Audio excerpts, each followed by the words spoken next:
A constitutional republic, not a democracy. The ideal of a democracy is universal equality. The ideal of a constitutional republic is individual liberty. A democracy always degenerates into dictatorship, which promises government-guaranteed equality and security, but it delivers nothing but poverty and serfdom for the people it robs and rules. America was founded as a constitutional republic to safeguard the liberties of the people against the tyranny of democracy or of one-man dictatorship.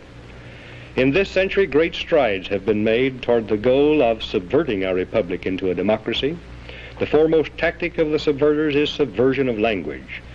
By calling America a democracy until people thoughtlessly accept and use the term, the totalitarians have obscured the real meaning of our principles of government.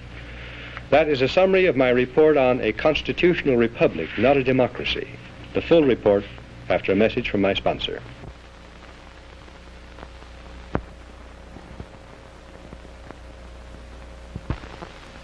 A democracy is a political system in which the people periodically, by majority vote at the polls, select their rulers. The rulers then have absolute power to make whatever laws they please by majority vote among themselves. In a constitutional republic, the people also, by majority vote at the polls, select rulers, who make laws by majority vote among themselves. But the rulers cannot make any laws they please because the Constitution severely restricts their lawmaking power. The ideal of a democracy is universal equality. The ideal of a constitutional republic is individual liberty. In this century, great strides have been made toward the goal of subverting our republic and transforming it into a democracy. The foremost tactic of the subverters is subversion of language. By calling America a democracy until people thoughtlessly accept and use the term, totalitarians have obscured the real meaning of American principles of government. Note the following passages from a recent article distributed by the New York Times News Service. Quote, "In the United States and in other leading democracies, recent years have seen perceptible growth in executive authority. As society becomes more equalitarian, it tends increasingly to concentrate absolute power in the hands of one single man. This is a voluntary surrender of a free people escaping from freedom to one autocratic master." End quote. And note the following from Gunnar Myrdal's An American Dilemma. Quote, "In America, liberty often provided an opportunity for the stronger to rob the weaker. Against this, the equalitarianism in the American creed has been persistently revolting. And in the conflict between equality and liberty, equality is slowly winning. In America, conservatism has to a great extent been perverted into a cult of the Constitution. This is unfortunate, since the Constitution is in many respects impractical and ill-suited for modern conditions. The worship of the Constitution is also a most flagrant violation of the American creed. The Constitutional Convention was nearly a plot against the common people." End quote. Now, Gunnar Myrdal, a Swedish socialist, was hired by the Carnegie Corporation of New York in 1937 to direct a study of the Negro in the United States. He engaged a large staff, some of them communists and pro-communists. An American Dilemma resulted, first copyrighted in the United States in 1944. In 1954, the Supreme Court handed down a school segregation decision, which deliberately violated the Constitution, reversed a previous Supreme Court decision, and lit a fuse touching off explosive violence, which has been shattering our society ever since. The court cited An American Dilemma as one of the modern authorities on which it relied in preference to the Constitution for justification of its decision. An American Dilemma, written by a Swedish socialist, provided a basic rationale for the conversion of our free republic into an equalitarian democracy.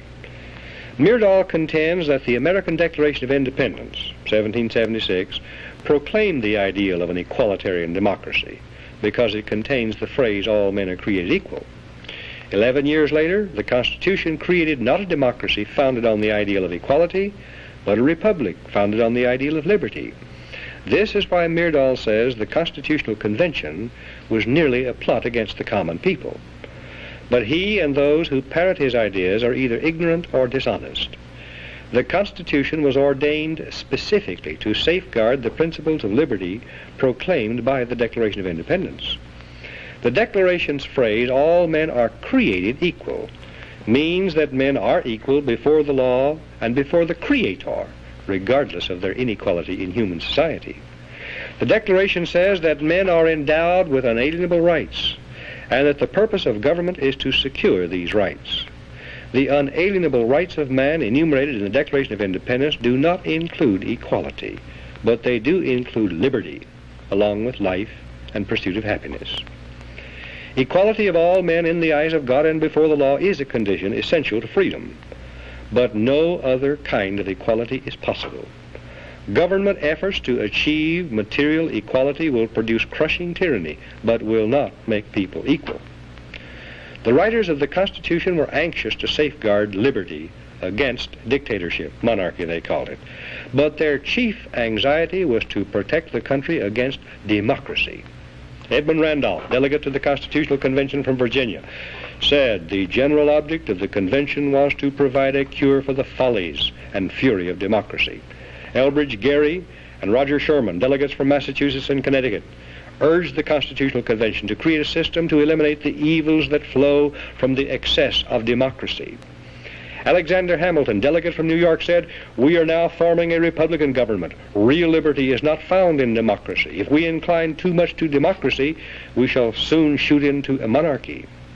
John Adams, one of the giants of the American Revolutionary period, said, "Democracy will envy all, contend with all, endeavor to pull down all. And when by chance it happens to get the upper hand for a short time, democracy will be revengeful, bloody, and cruel." Speaking of pure democracy, in which the people by majority vote act as their own lawmakers, instead of electing representatives to make laws, James Madison said, "Such democracies have ever been incompatible with personal security or the rights of property. A republic promises the cure for which we are seeking."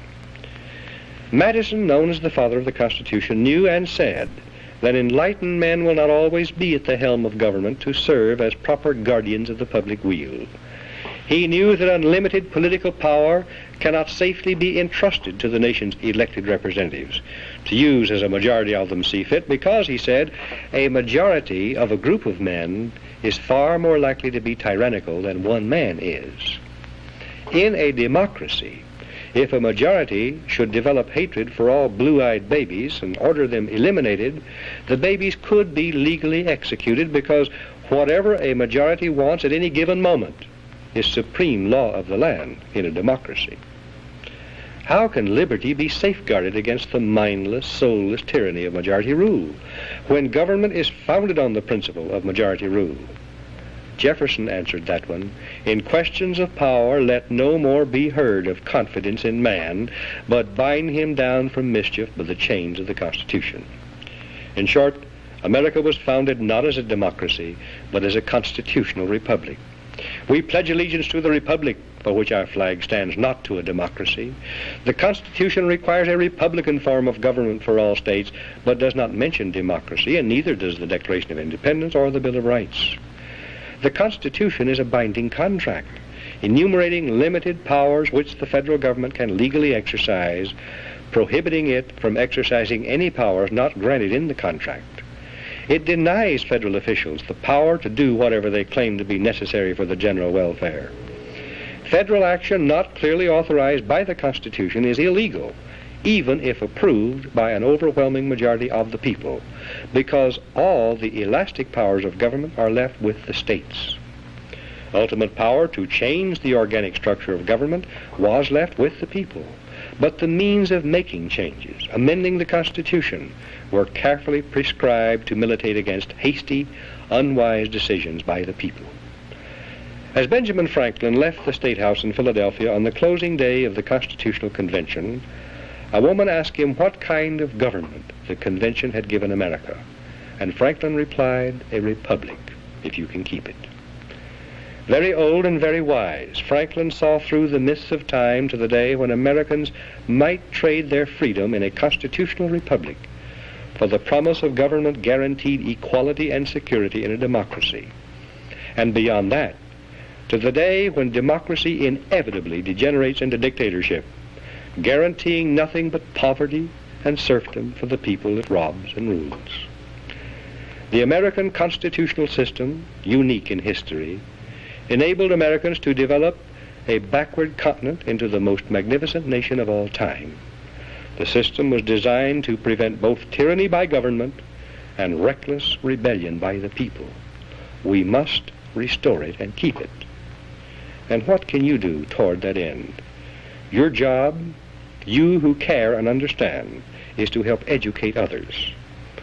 I suggest that you might find a subscription to my report helpful. The Dan Smoot report, on which these broadcasts are based, is sent every week through the mails and will reach you long before the broadcast does.